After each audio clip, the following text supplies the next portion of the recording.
So again, those A-type, high-achieving personalities are the kind that think more, harder, better, longer, stronger all the time. And you're actually doing yourself a disservice because you're going to start to shut down. Your body's going to start to give you these feedback symptoms. It's going to start kicking things back to you, telling you you're not operating as good as you should be. You may notice that you have a little brain fog. You may notice that your energy's down, changes in your skin, changes in your mood. Like all of those kind of things are things that your body's trying to tell you you need to change it up. So actually learning how to get into what we call the parasympathetic state, which is the rest and digest state, more times throughout the day will make you a better leader. It will make you a more high achieving individual because you're learning how to balance yourself better and you're keeping those hormones down in optimal levels.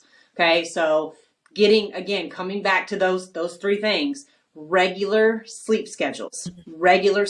Now I know those that have the swing.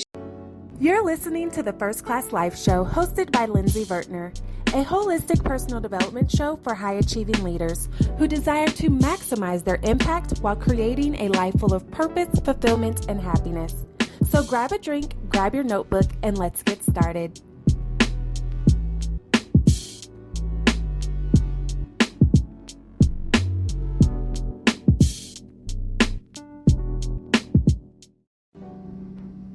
Hey, First Class family. Please be aware that this episode does contain a few audio and/or video technical difficulties that couldn't be corrected without losing the valuable content. We don't strive to be perfect, but we do strive for excellence. And it's most important to us that you are served despite this minor obstacle. Thank you so much for your patience with this episode. Enjoy the show. Hey, First Class family. Welcome to another episode of the First Class Life Show. I am your host, Lindsay Vertner, and I'm super excited to be here yet again with you. I know that you are a high achieving leader and you're out there doing amazing things, making a big impact in the world. So we want to make sure that we hop right into the conversation so that you can continue to maximize your impact while creating a life full of purpose, fulfillment, and happiness, which is a first class life. Yes. Make sure you do all the things as you are listening to this episode. Subscribe, comment, like, share, share your insights that you're getting from the episode on social media. And don't forget to tag us, myself and our very special guest that we're going to chat with here today, because sharing is caring. Not everybody, unfortunately, is familiar with this show, okay? So we got to let them know all of the good gems that we are getting to help in our personal development journey.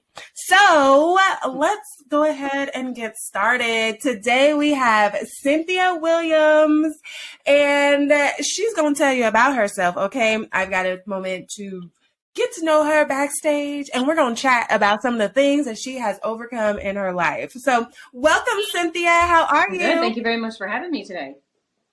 Absolutely.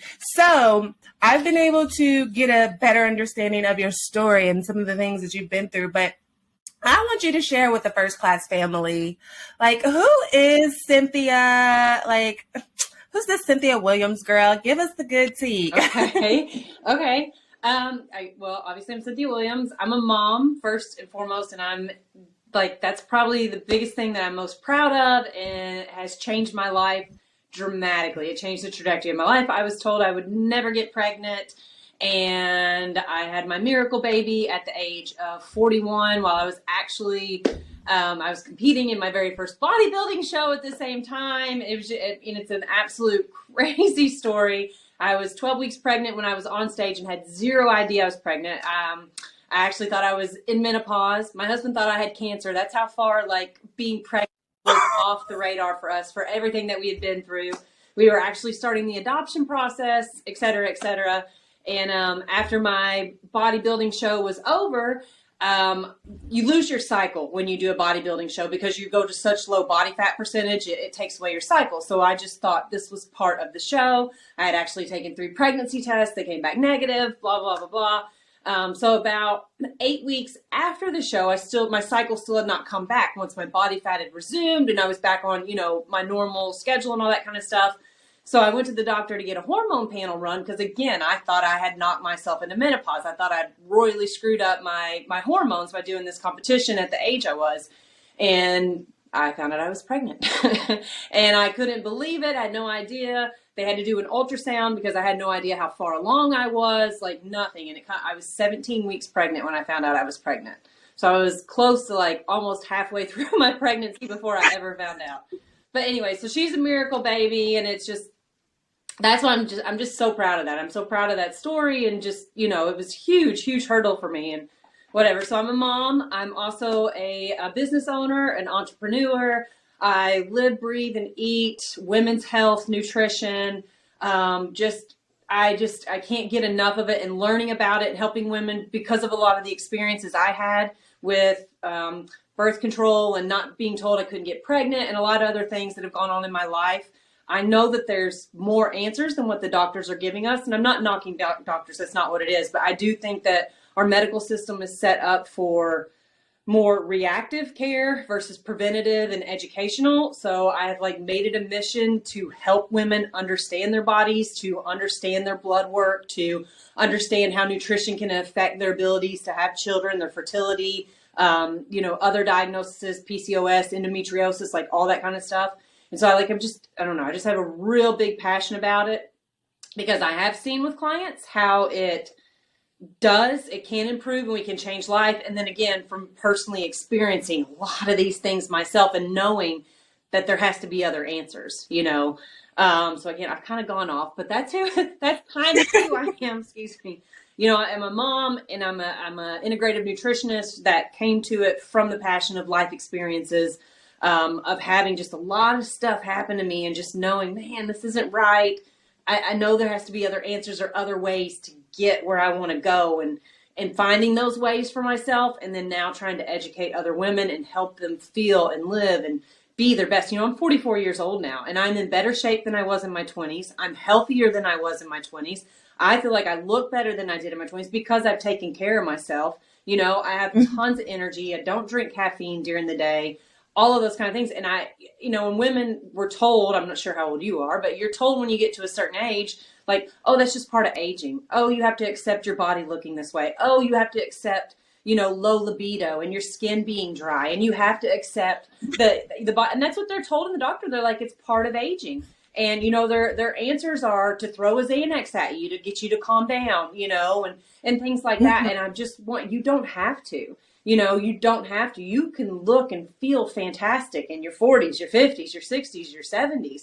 It's just a matter of being educated about your body, how you take care of your body. When your body is talking to you, actually listening to the things that your body's telling you and learning how to pivot or make changes to keep you feeling your best and keep you going without being on 13 medications. So that's a lot about me. That's a whole lot. But that is me. That's me in a nutshell.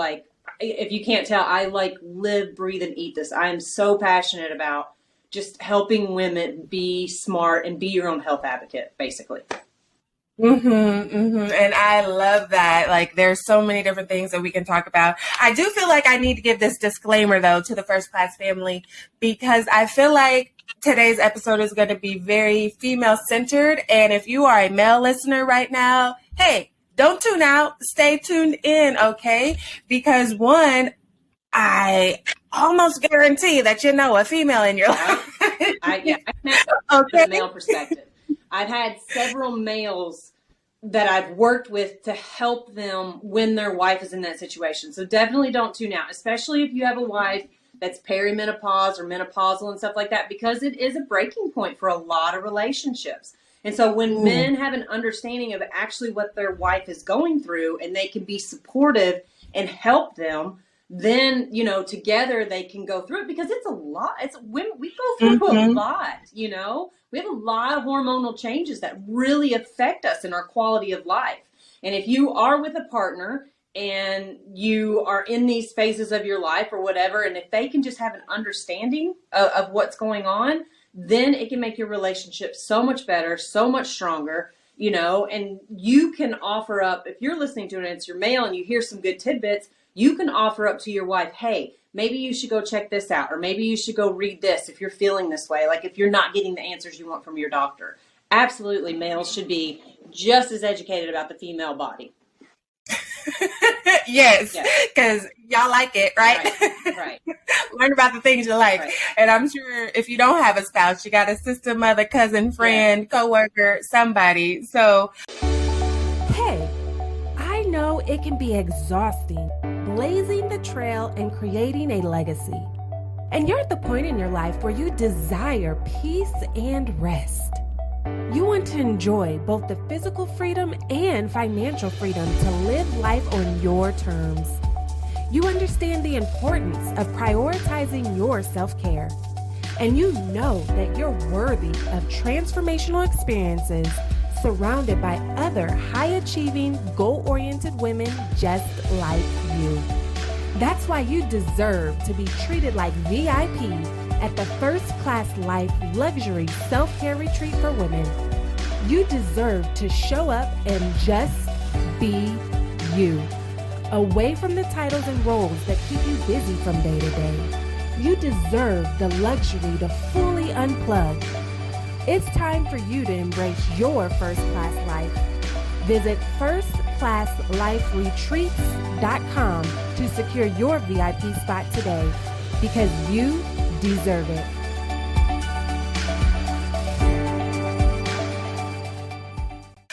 ooh, let's get into this conversation. So you mentioned that you were 41 when you found out you were pregnant, and this was also your first go at bodybuilding, correct? Or had you had previously done it? Well, I've that always was been in fitness and nutrition, but this was my first actual like physique competition. Yes, going into it and actually doing the prep work and the training, which is, you want to talk about discipline. Those are disciplined individuals that participate in that.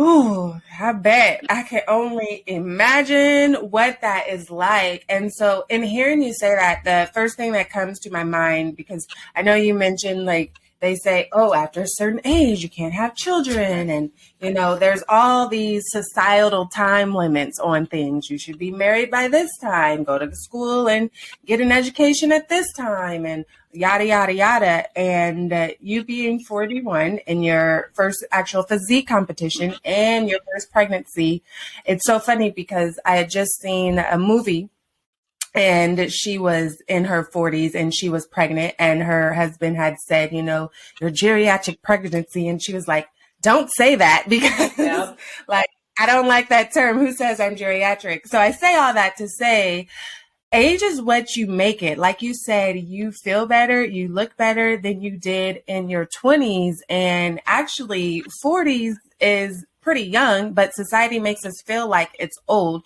So what were some of the battles or struggles that you maybe had during that time frame, you know, maybe with naysayers or people that doubted your capabilities to do it? What were some of those struggles that you went through? First was they do call over the age of 35, if you're pregnant, they do call you a geriatric pregnancy, which I don't understand that, because my schooling, I'm actually an occupational therapist as well. And I worked in the geriatric community, which is typically like 60 and 65 and older. So I'm like, why can we not come up with a better term? Why is it called geriatric? We're 35 years old. We're young. We're vibrant. Why are we putting geriatric term on this young age? But anyways, yes, they do it. It makes you feel terrible. But a lot of it was the doctors. Like when my husband and I, because I got married later. I got married at the age of 37. And so, we started to try to have a family, and we did all the things because we were older. We went and got a lot of the testing done and things like that to make sure that we could have a healthy baby and stuff. And through that testing is where we found out that the likelihood of me carrying a child was very, very slim. And so the doctors just, they push, going to a fertility clinic, or that's about it. Like, here's your options. Go to a fertility clinic, or just don't. It's very, they're just not very resourceful. They're not helpful. They're not empathetic, in my experience. This is my experience in my community with my doctor. And so we visited the fertility clinics and we did our research there, and we just felt like that's not the route that was right for us. We felt here we are in a situation where there's lots of children that need homes. And we have the opportunity now, you know, we can't have one of our own, but we have the opportunity to provide a home for a child that cannot have it on their own. So we started going the adoption route, and there's a lot of pushback going that way too, just from family, from friends, like, do you know how hard this is going to be? Do you know how expensive this is going to be? But, you know, just all these kinds of things, because everybody's got their opinion about what you should do, right? So it was a lot. I mean, it was very, I felt like a failure in a sense too, because I couldn't have a child. It makes, you know, it takes a toll on a woman when you're told this, you know, and you're doing all these things, and it just makes you feel less than. In a sense, it shouldn't, but you feel like as a woman, one of your jobs is to have children, you know. I mean, that's what you have the equipment to do it, and when you want to do it, you should be able to do it. So I can empathize. I have a lot of clients that come to me trying to get in a healthier state to have children, and I love working with them because I can empathize with it. I know those feelings. I know what the doctors are telling you at that. I know the pushback that you're getting and how hard that can be on you. Doing that. And then, yes, going through adoption and getting that pushback from family, from friends, from adoption companies as well. Like a lot of them. And I don't know if they have their walls up a little bit because they probably get a lot of people coming in the door and they don't follow through, or they, you know, and so they have to have their walls up because they're protecting the children, rightfully so, but they're not opening, like they don't have open arms. They're not as nice as can be with you coming in and kind of stuff. It's almost like they put you through a hazing period of sorts to make sure you're legit, you're really here for it, you know, and all that kind of stuff. So that just drains you as well, you know, going through all of this kind of stuff. And it's a lot. It is a lot. And so why not, when you're being dogged in every area of your life, go into a bodybuilding competition where you choose to make your life a living hell, basically, and do it. But everything happens for a reason, you know. I'm very disciplined. I like challenges. That's how I roll. That's how I keep going. I have to have goals constantly, or else like we're just flailing around, you know. And so I feel like I probably picked that because I needed something to focus on while I had all this other stuff going on around me that I could just kind of lose myself in, basically, you know, because I can't control how fast the adoption goes. I can't control not being able to have a child or whatever, but, you know, I can just get in the lane and get in the process and keep the things moving, but I can control what I do with my body and how I reach this goal, if that makes sense. And I think that's what I was thinking at that time. Yes. You know, something stood out to me as you were talking where you said you felt like a failure. And I know for women specifically, that can be such a high marker for us when we feel like we aren't able to do different things that society tells us that we should do, or the expectations of other people around us, or even the expectations that we sometimes put on ourselves is that we feel like a failure. And then as leaders, for all of the high achieving leaders out there, that just like doubles everything to be a woman and a leader, and then a male as a leader as well. But, you know, just living up to those standards and feeling like, oh, I didn't make it. And so now feeling like a failure. So what were some of the tools or things that you did to overcome that feeling? Because we know that it never truly just goes away completely. We learn how to manage it and how to control it instead of letting it control us. So what were some ways that you did that? Yeah, I mean, I still feel like failure probably once a week, you know. Business owner, I mean, I think any business owner, at some point you do, like, you're not, even if you are successful, when you hit a certain point, you want more, right? And it's like, how do I get there? And if I don't get there, am I failing? You know, we're never like happy in the moment with what we've achieved. We're always looking for more. But when I was going through that I think therapy is fantastic. And I think it's probably underutilized. I think it's very short-staffed. You know, at least where I live, it's very hard to get with a therapist, like the wait list to get in, because it's such, we don't have enough of them for the population, you know, that's needed. But therapy first and foremost, and I will recommend that to clients over and over again, because you have to have an outlet that's unbiased. They don't know a thing about you. They have no judgment about you. All they're there to do is listen to your story, make you think in other ways about the way you're approaching your life, you're approaching situations to help you maneuver, navigate. You know, I feel like I'm a person that I don't feel when life is hard, yeah, it sucks. It sucks. But I'm not looking at like, why is this happening to me? I'm looking, what am I supposed to be learning from this? And sometimes you need somebody to help you stay in that mindset, because when a lot of things pile on you at one time, it's very easy to like get knocked down for a minute and kind of sulk in it and not keep moving as forward like you should or whatever it may be. And so I'm a huge proponent for therapy of helping you like grab you by your bootstraps, get yourself up and, you know, get going, because nobody's going to feel sorry for you. Nobody's going to do this for you. You have to work through this on your own. So therapy is the first thing. Next is reading and podcasts. Anything I can do to educate myself on anything that's going on to help me smarter, to help me make better decisions, to help me navigate it better. That's, again, like prior to the pregnancy thing and stuff, I had some stuff probably about 10 years prior to that, again, with birth control and how it affected my body and the answers I was getting, and I was having terrible reactions to it, etc. That's what kicked off me with women's nutrition. And that's what, I mean, just started reading and podcasts and asking other people questions, other professionals, you know, and attending conferences. Anything that I could do to help me elevate myself, I feel like is a great way to work your way through failure. Instead of just sitting in it, what can you do to make yourself better so that, yeah, you know, failure is going to happen again at some point. It's inevitable. You're always going to fail somehow, some way. But if you have better tools to maneuver it the next time, I feel like your ability to handle it is better. It's not going to make it not suck. It's not going to make it not hard. But how you, if your toolbox is getting more and more full as you go through life, you're able to adapt, maneuver, pivot, whatever it takes to help you, you know, get through that situation better and come out of it without it letting just beat you down like a dog. Mm-hmm. Speaking of beating down like a dog, you also mentioned feeling very drained. Yeah. So what advice would you give to the leader out there that is feeling drained and overwhelmed and like, I don't know, how I'm going to keep pushing through? Take care of yourself. That, you know, big one is sleep. You know, I started really prioritizing sleep and not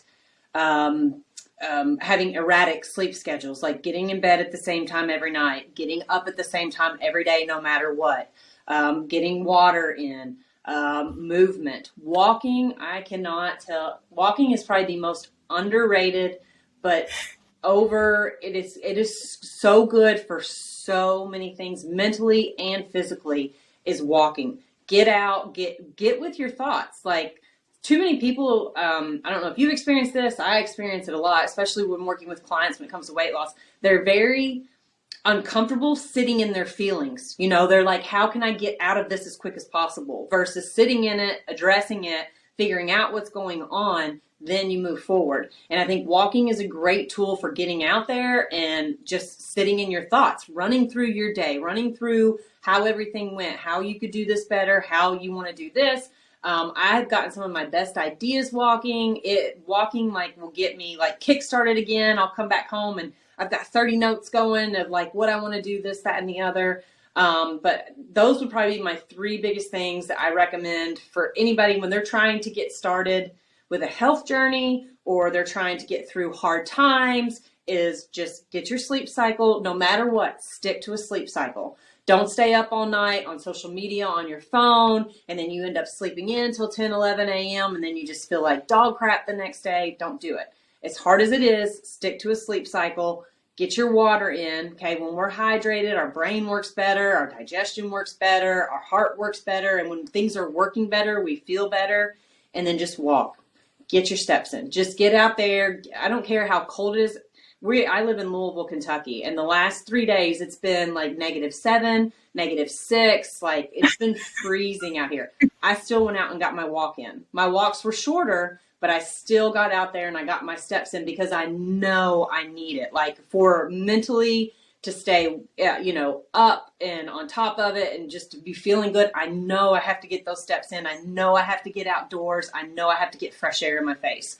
And there's tons of studies talking about just getting outside and being in the sunshine, being outside walking, again, what it can do for your health and setting up your circadian cycles, because our eyes need the vitamin D from the sun to make melatonin to help us sleep at night. So again, these are underrated things. People don't think that they do a lot, but other than walking, they think walking, they think physical. It's mental, physiological, like there's so many benefits to it to help you be a healthier person and function and get through these rough times. Yeah, I like that. And I think I want to point out not to like be on your phone, whether talking or on your phone. I feel like that kind of pulls away from some of the natural purposes and benefits of walking. Would you agree with that? I say, I don't want you on, when I tell my clients, I don't want you on social media or answering emails or anything like that. But that's a great time to do an audiobook. That's a great time to do a podcast. For me, the only time I can read right now is when I walk. And that's why that's one thing, that's one of my non-negotiables is I do get that walking every day, because my day is so hectic with work and then having a 3-year-old in life. When I hit the bed at night, like that's it, I'm done. Like I can't keep my eyes open to read. So I have 15 to 30 minutes every day set aside where I get a walk in and I have an audiobook or a podcast on. But those audiobooks and podcasts are things that are for self-improvement. They're things that I'm learning from. I'm not listening to like the latest dish on some stupid celebrity. Excuse me. You know what I'm saying? I'm using it. So yes, I tell my clients, like, I want you on things that you're using to help clear up here and make up here stronger, better, more mindful, things like that. Other than that, no social media, no emails, no, it honestly drives me crazy when I'll pass people walking and they're on their phone talking the entire time they're walking. I'm like, just separate yourself from everybody for just 15 minutes. Just be here for 15 minutes, but yeah, that's my philosophy. As long as it's something for self-improvement, absolutely get it in. I love that. I know the times that I've gone for a walk, if I've been on the phone versus not on the phone, like it definitely makes a difference in how I feel after the walk. So I totally get that. So, are you loving the First Class Live Show? Then join our private Patreon community. Not only will you help to support our ability to provide you with great content, but you can also get exclusive perks like bonus videos and resources, discounts, episode transcripts, and more. So what are you waiting for? Join today at patreon.com/firstclasslife. Again, that's Patreon, patreon.com/firstclasslife. I think right now would be a great time to take a pause from the conversation and play a little game. Are you up for a game? Sure. Okay, let me get Girl. Okay. Yes. Okay, so this is called First Class Favorites. All right. And how it works is very, very simple. I'm going to say, what is your favorite? Fill in the blank, and then you'll fill in the blank. Easy peasy, right? But you got to answer in 10 seconds or less. Okay. So if you miss the buzzer, then you have to give everyone a consequence, whatever it is that you want it to be, whether that's 10 push-ups, an additional 5 minutes added to your walk, compliment somebody you don't like, take a shot at tequila. You get to make it whatever you want, because whether it's a positive or negative consequences is going to be a matter of perspective anyway. Okay. So I have to do these consequences is what you're saying? All of us. Oh, everybody does. Okay. You get to pick what the consequence is. Okay. So I'll give you a second to think about it. Okay. And then what will be our consequence if you miss the buzzer? You have to walk for 10 minutes for the next 7 days. 10 minutes a day. Okay. And the walking has to be like we just said, no social media, no emails, either no phone or something for self-betterment. Got it. Okay, y'all got that, First Class family? Okay, so we'll start with something easy. What is your favorite season and why? Go. Summer, beaches, shorts, swimsuits. Warm heat, yes. Okay, see, that wasn't so hard, right? Right. What is your favorite relaxing activity to do? Go. Again, probably by the beach, just chilled out, reading a book.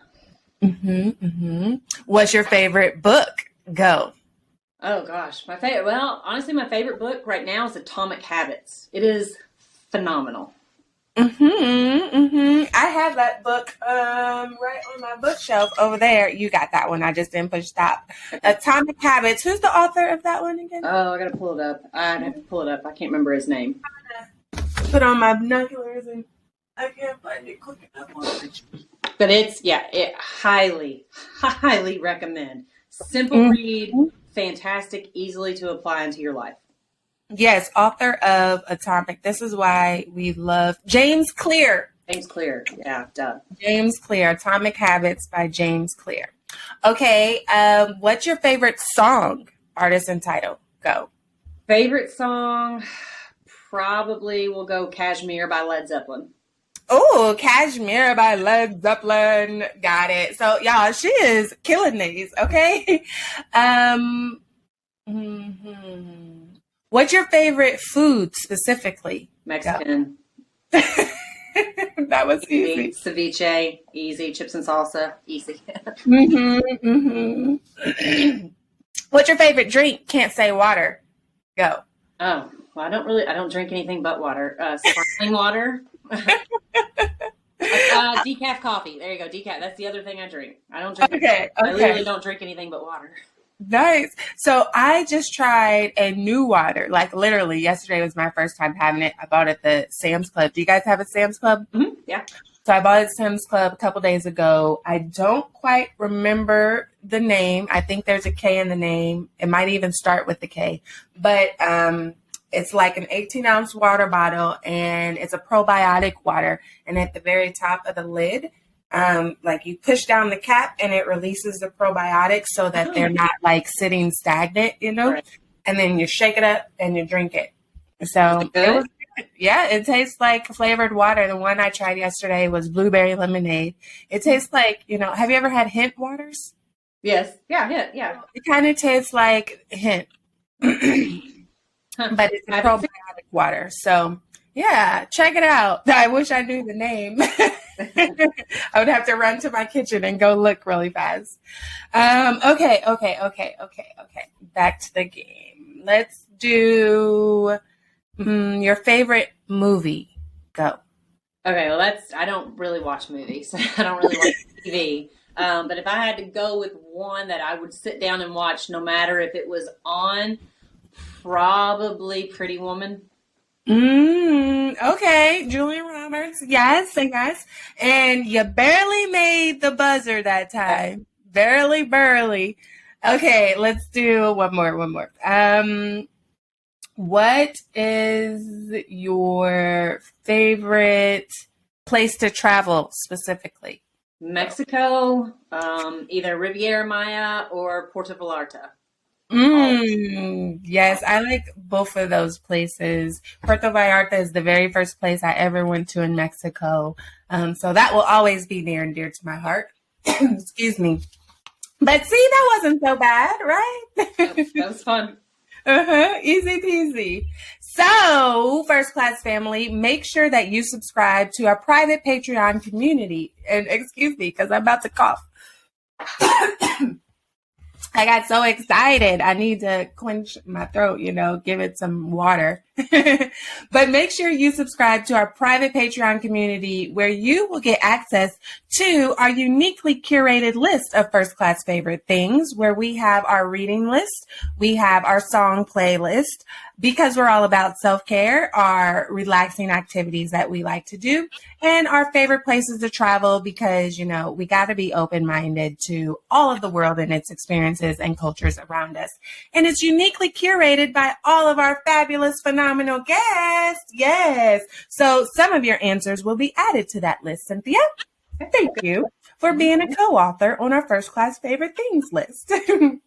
And in our private Patreon community, you can also find bonus videos, transcripts, and all kinds of bonus resources. So make sure that you click the button and subscribe to our private Patreon community. Meanwhile, we're going to get back into this discussion. So we've talked about, not accepting the status quo, overcoming those feelings of failure, those feelings of overwhelm. I want to ask you this, Miss Cynthia. Do you feel like this is your passion? Well, we know that you're passionate about it, right? But did you ever have a moment in your journey where you were like, I don't know what I want to do with my life? And if so, like, what did that look like? How did you figure out, okay, this is my purpose? I won't say that I ever had a time where I didn't know, like, no, this is what I want to be doing. Had there been times where I wish I would have gone back to school to contribute to this more? Yeah. Like, I wish I always somewhat regretted not going to med school. I would say I should have carried on from schooling when I graduated from OT and went on with that. And now going back and looking at it, I would have done something with, functional medicine, a doctor of osteopathy, something like that, just to help me contribute with the education of already where I am. So do I regret did I ever not know what I was going to do? No, but I wish I would have done more to contribute it and not let life just, take over and keep going the way that it does. And you keep saying, oh, I'm going to do it. And another year passes and you don't do it. So I'm doing what I should do. I'd love to do, just wish I could have done it to a higher level, if that makes sense. Mm-hmm. Yeah. And it makes me think about people that are afraid to pivot for one reason or another. You mentioned like you've kind of always liked and been in this area a little bit, but still you took a turn and, you dive into the physique building. And sometimes people are really scared to go off the path in any sort of way. So what advice would you give to the leader out there that is like nervous to make a change of any sort in their life?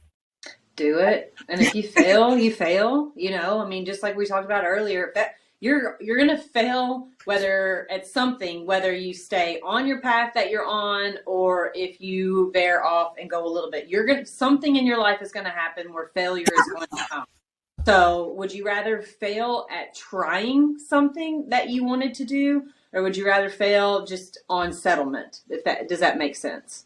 Mm-hmm. So that's where I'm always like, just try, and if you tried and it doesn't work out, then okay. I like keep in the back of my mind always, where at 80, where are my regrets going to lie when I'm 80? Am I going to regret not doing this, or am I going to regret not doing that? And I use that a lot to make my decisions when I'm trying to do things, like, because that's what counts, right? When you're 80, it's not going to be the clothes you bought, the shoes that you did, none of that stuff is going to matter. What's going to matter is the mark that you left. Like, I want to leave some kind of mark on this world. I want it to be a better place. I want to have, and I don't mean to sound like this, like I want my name known for the fact of what I've done, if that makes sense. Like I want to leave some kind of mark where I've helped people to become better, to live life, to make better decisions, to see life as best they can, and and enjoy it. And I suffer from severe anxiety, so I've overcome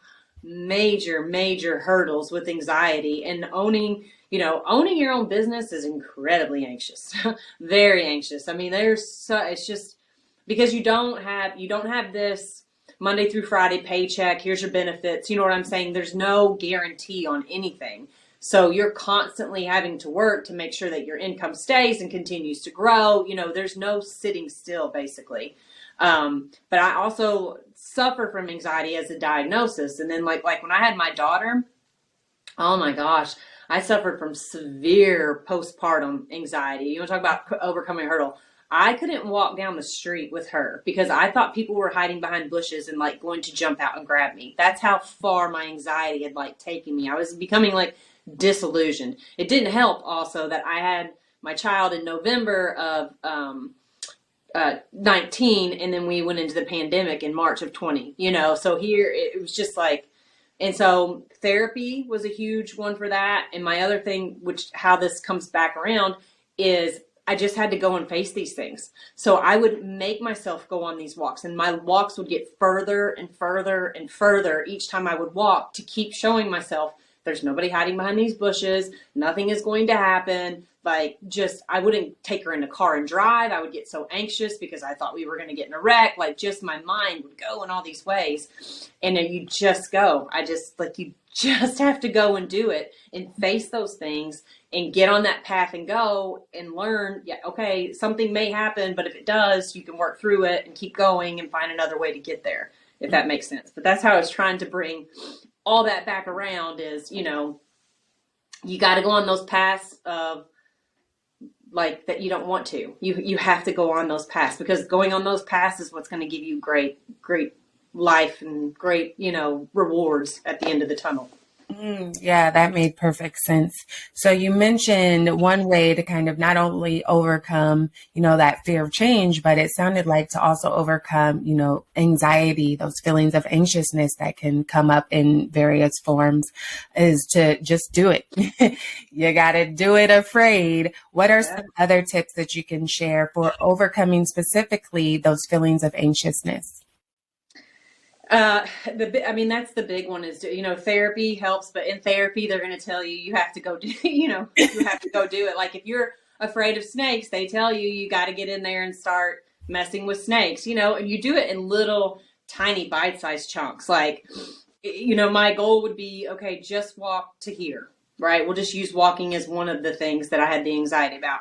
And if I got there and I could turn around and come back, or if I got there and I felt okay, we can go a little bit further, but it's just taking it off in little bite-sized, manageable chunks, right? You're going to be uncomfortable during that period, but if you take it in a small little chunk, something that is doable, you're uncomfortable, but it's doable, and you do it over and over. Do it for 20 days, right? And after on that 21st day, if we're feeling pretty good, add another quarter mile on, right? And do that for 20 days. It comes down to a lot of the stuff like in Atomic Habits. It's repetition, making things have the least amount of tension possible, and also making them very appealing to you at the same time. So however you can get from point A to B with the least amount of tension, and it's very appealing for you to go from A to B.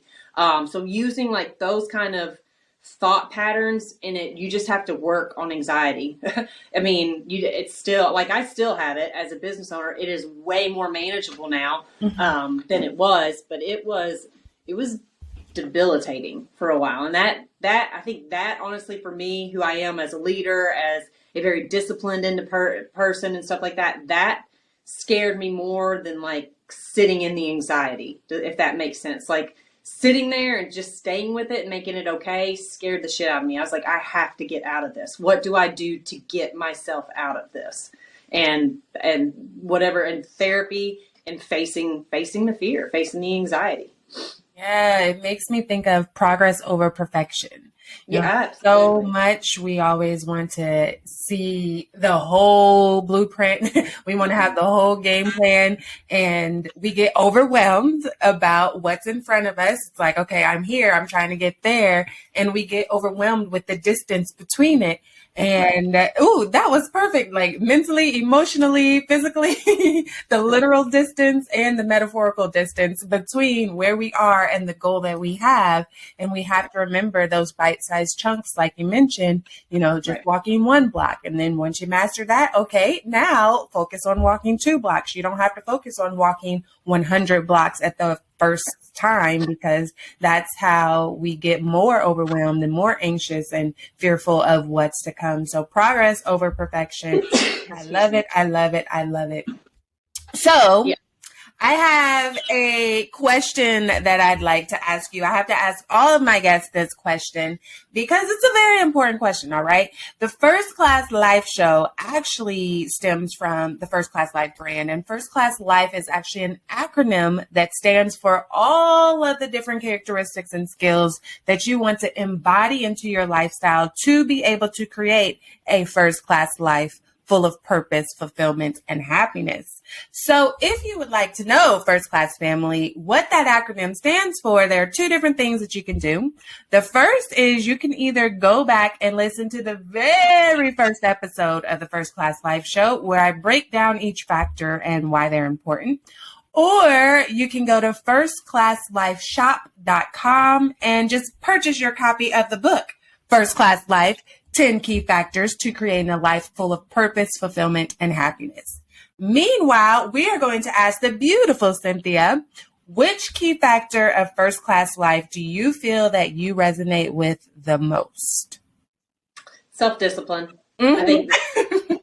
I think I've said that quite a bit today, but definitely self-discipline. I just, like I've said, I've had a lot of hard trials and tribulations, and the discipline is just what's kept me going through it and keeping me moving. And, you're always going to fail, but it's that discipline that you work on and you building that helps get you back up, and you keep going and you keep moving forward.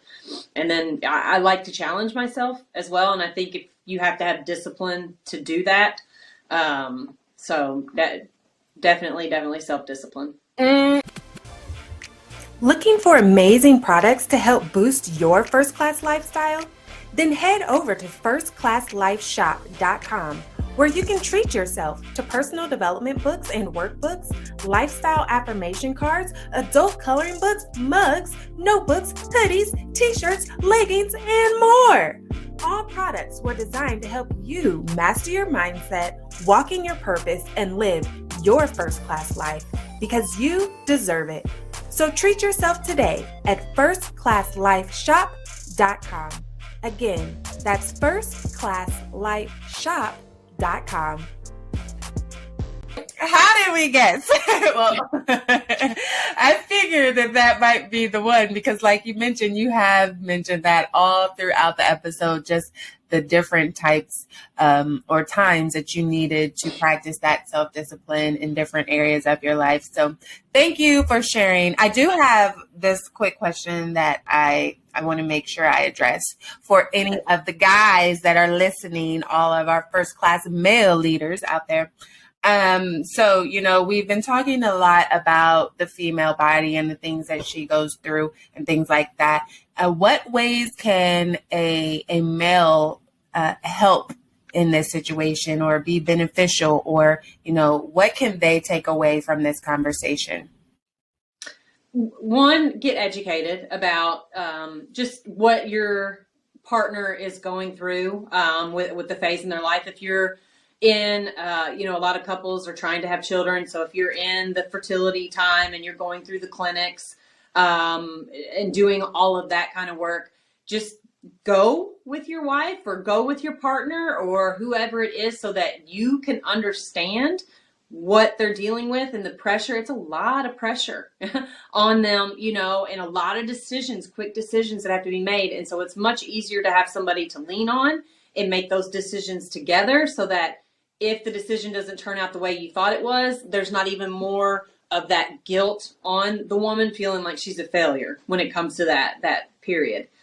And then if you're on the side of perimenopause or menopause, you're, with your spouse or your partner in that time, is again, learning, read up on it a little bit, understand what menopause actually is, and then be empathetic to it. But also, if your partner is experiencing a lot of the symptoms that come with it, you're seeing severe mood swings, irritability, there's a lot of tension and things like that, know that it's really not them, it is the hormones, but there are things that they can do to reduce those and help them find ways to alleviate those or to work on those symptoms. Because the woman doesn't have to suffer. If she is suffering through either one of those, the fertility point or around the menopause time, they don't have to. They can actually feel a whole lot better. And it's just a matter of getting hormones balanced, making sure gut health is right, taking care of themselves, things like that, things that I help these women do. So I would just say, I just come back to it. I don't know. It went viral. I don't know if you guys saw this, but it went viral on TikTok. It went viral on Instagram. It was this woman, she was wearing a purple suit, and she was interviewing men in Central Park what they knew about female anatomy. And it was absolutely hilarious, because not one man knew anything of the questions that she was asking. And it was just like, oh my gosh. And then so I turned around and asked my husband some of these questions, and he didn't know. And I was like, oh my God. So it was just like, just get educated, because as women, we're pretty educated on you guys. So I feel like it should come back and be the same for us and have an understanding. And if you have an understanding, then you're better able to help your spouse, your partner, or whatever, to be happier, to feel better. And then your relationship is so much better when you're doing that. I can't tell you how many women I've helped get pregnant and how many women I want to say we've sort of saved marriages by helping them feel better and feeling, because like the women, they don't feel attract, when they're having all this, it takes away from their confidence and their how they feel about themselves and being attractive. Even if your spouse is telling you, you look great and stuff like that, they've still got all this turmoil going on inside. So you've got to get them in a spot where they feel good and they work on this strength and, confidence and all that kind of stuff to help them so that your relationship is in a much, much better place. And then everybody lives a happy life. Mm-hmm. Yes, I love that. I have not seen that video, but I'm definitely going to Google it now because I'm sure it is just so funny. It's like a minute long, and I just had my jaw drop the whole time. Like the answers that these guys were giving was just like, oh my God. I can't believe it.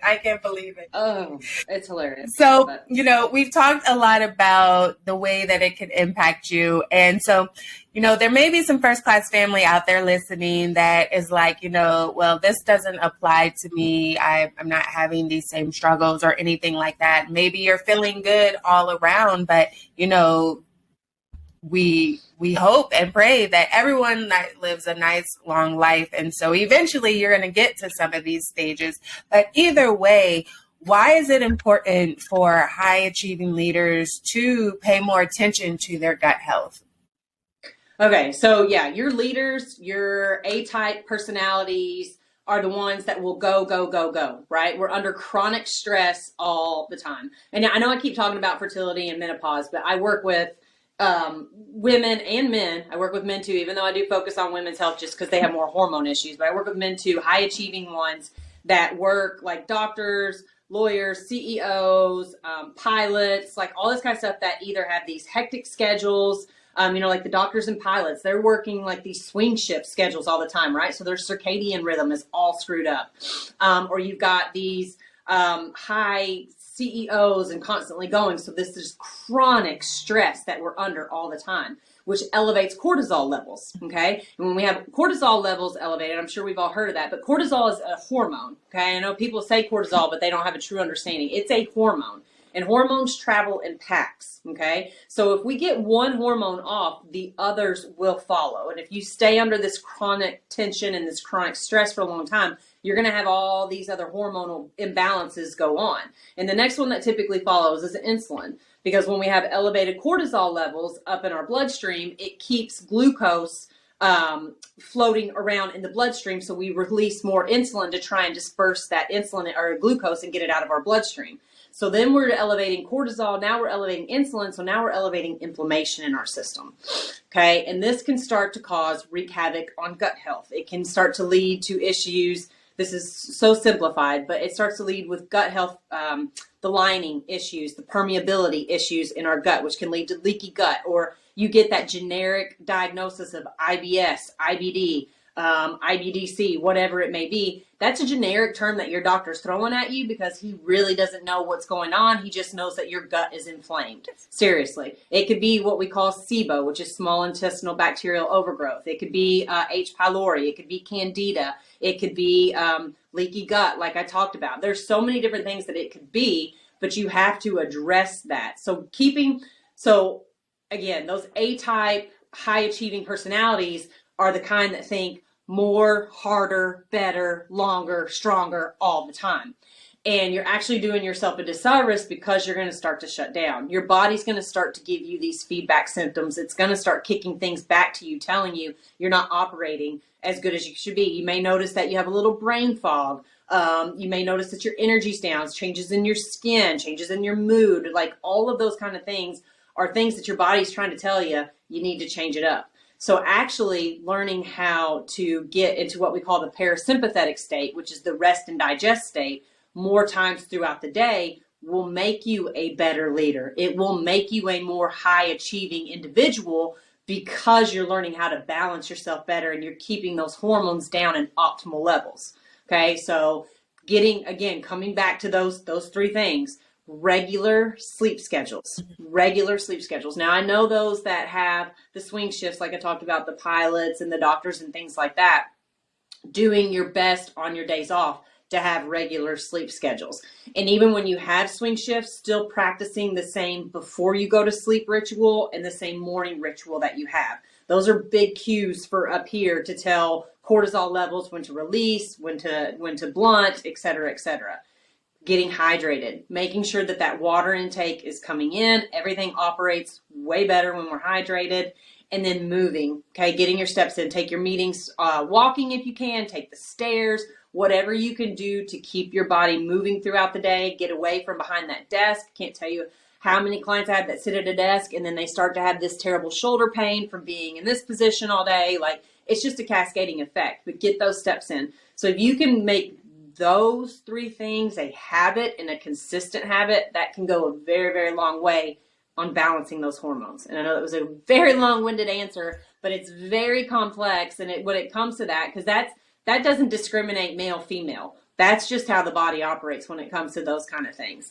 And when you stay chronically stressed and you're chronically cranking on that cortisol, and then that insulin comes, and then the next thing after insulin, we start to have estrogen, we start to have testosterone, we start to have inflammation, our CRP markers, which is a systemic inflammation marker. It starts to elevate. We have LDL cholesterol that typically follows when insulin's high. So, and those are all hormones. And that's what I'm saying. They just keep going and going and going. And you're going to crash, and you're going to crash hard. Mm-hmm. Did y'all hear that? You're going to crash hard. So please take all of this, write it in your notes, pay attention, make sure you reach out to the lovely Cynthia, which I know all throughout this episode, we kind of gotten a gist of what it is that you do, right? You've shared so many great gems about the importance of being mindful of our gut health and the things that our bodies are going through, no matter what stage of life we're in and no matter whether we're male or female. But tell the world exactly, how do you impact the world as a leader today?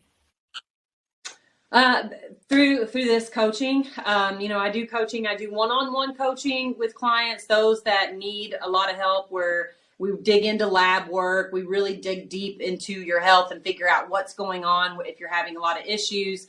Or I have a program that I launch about every 6 weeks, and that's a group coaching program. Again, you learn about labs, you learn about gut health, we learn about the thyroid, all the hormones, you learn how to calculate your calories, your nutrition, how it all impacts your body. So I have those 2 things that I am, trying to slowly make my stamp on this great world with teaching people about it. And, it is a weight loss program if you need to lose weight, but it's also a health program. And that's where I'm really trying to differentiate my program in this community, because we have a lot of fad crash diets, and those wreak hell on your metabolic health. And then typically those are the clients I get, honestly. They've crash dieted, they've fad dieted, they've done it for years, and now they're in this metabolic hell, this weight loss resistance. They come to me and try and fix them. So I'm really trying to get this program out there and get ahead of it. Get ahead of you doing this crash dieting, get ahead of you doing this fad dieting, because dieting is exhausting. Who wants to, who does? It's mentally torturous. Who wants to do that all the time? Don't you just want to lose the weight once and be done with it? And learn how to live your life? Seriously. And that's what I try to teach people is do it once and be done. Quit cycling through this shit. Excuse me. No, you're fine. I'm quit cycling. Okay.